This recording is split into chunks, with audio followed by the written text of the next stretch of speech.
Hey, ¿qué tal? Y bienvenidos de nuevo a Domina tu mente. El día de hoy les tengo un clip de Neville en su audio original y es de una lectura llamada Los actos imaginarios se convierten en hechos.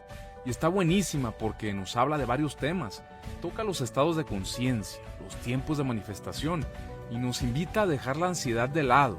Si ya plantamos la semilla, ¿qué necesidad hay de estar escarbando a ver si ya echó raíz? Y además nos da su perspectiva sobre la muerte. Es un audio bien interesante que espero que sea de su agrado.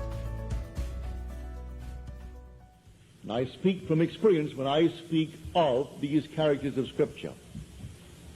And so I cannot now get down on my knees and bow before anyone named in that book. They're all eternal states of consciousness. And you are the important one. You, as you sit here, when you say, I am, that is the God of the universe. That is the God passing through these states. And eventually he will come out in the end as the Lord, the Father of humanity.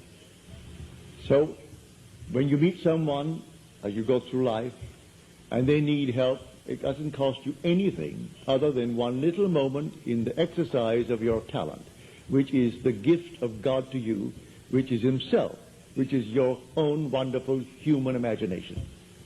And you simply create him in your mind's eye, whether he be 10,000 miles away. You bring him into your mind's eye and see him as he would like to be seen by the world. And you see him as you would like to see him. And you carry on a mental conversation with him from the premise that he is now already the one he wants to be. And to the degree that you are self-persuaded that he is that, he becomes that. You don't have to raise one finger to make it so. You plant the seed. What do you do after you plant the seed? You leave it. You don't dig it up every morning to see if it has a root. You leave it. A seed must fall into the ground and die before it is made alive. And if it dies, it bears much fruit. And so you put it into the seed, into the ground of your own wonderful human imagination. Now bear in mind the vision has its own appointed hour. It ripens. It will flower. If it be long, wait, for it is sure and it will not be late, not for that seed. One seed may take 24 hours. Another may take, like a hen's egg, 21 days. A little lamb takes 5 months. A horse takes a year. Human being 9 months. So each seed has its own appointed hour. So don't be concerned. You did the work. All you need do is simply leave it alone. And don't raise one finger to make it so, and don't discuss it with anyone else or with the one who asked it of you. If they keep on bothering you by saying, well, when? Don't answer them. You planted it. You did what they asked you to do, and that's all that you can do. If they're anxious about it, then let them bring about their own mental miscarriage. What do you do after pregnancy? There is no such thing as a little pregnancy. Pregnancy, and then in the fullness of time, the child is born. So in the fullness of time, what you did in your imagination will be born. So leave it alone. Every imaginal act grows into a fact. So go about knowing that there are only states in this world. And you, the immortal you, cannot die.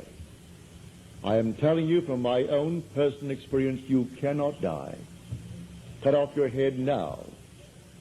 You will find yourself restored to life in a terrestrial world just like this, and have no knowledge that you die to those here. Because you're not dead. Because a man is not dead, he knows he didn't die. And it's the most difficult thing to persuade anyone that they died. Oh, I've tried it several times. Stepping out of this garment into this world, a world just like this, meeting friends I know intimately, friends whose funeral I went to. Others, I saw them a month before they died. They knew it was terminal, that they're going to die. I meet them and they are 40 years younger. And you can't persuade them that something happened in their world and that they died, because you're crazy. How can you say I died when I'm alive? I'm not dead. You say you're not dead, but you died. Well, that's an insane statement to the average mind. So what can you do? Leave them alone until they pass through the states, and in the end they will awake. But you're not going to crow. You've told them. In the end, if what you told them is true, they will know it's true. Because not one word of Scripture will be broken. Not one bone is broken. It's the revealed truth.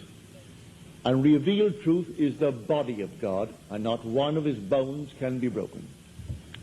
All will be fulfilled. But it will do you a great deal of good if you will bear in mind when you meet anyone, he is only in a state. If he's in a state of arrogance, all right, let him be. You don't have to actually play his little part for him. If he wants to feel that he's important because of the accident of birth or the money that he has acquired, let him be. You go about your own wonderful way. So here tonight, if I have taken from you the historicity of Scripture, I haven't robbed you, because it isn't historically true anyway. You can search from now to the ends of time, and you'll find no evidence to support the historicity of the Bible. Schweitzer made a tremendous effort, Albert Schweitzer, and he came to the conclusion that there is no historicity of Christ.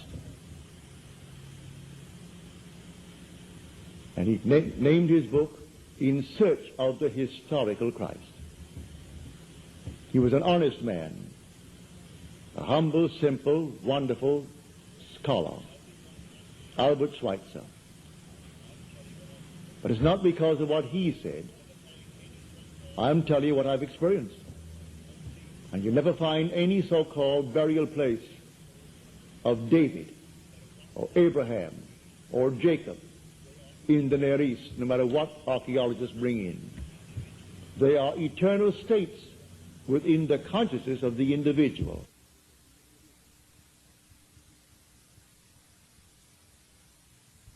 Así que espero que les haya gustado. Para los que prefieren escucharlo en español, próximamente se los estaré compartiendo. Así que sin más, desde Domina tu Mente, nos vemos en el próximo videoprograma. Hasta pronto.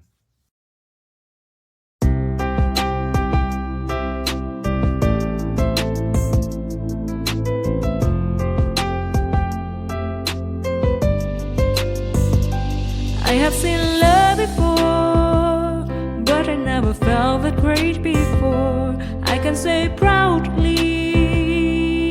that I love you and your love is great.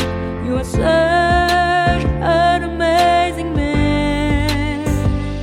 I have seen love before, but I never felt that great before. I can say proudly that I love you and your love is great.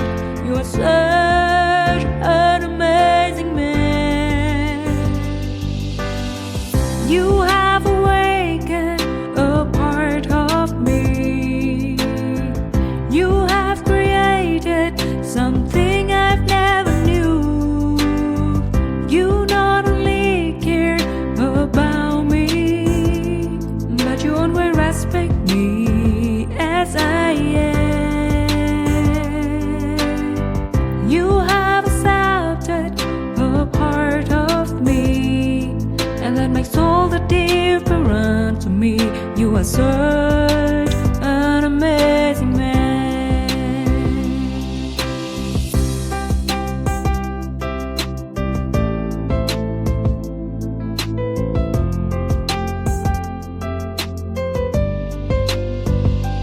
I have seen love before, but I never felt that great before. I can say proudly that I love you and your love is great. You are such an amazing man.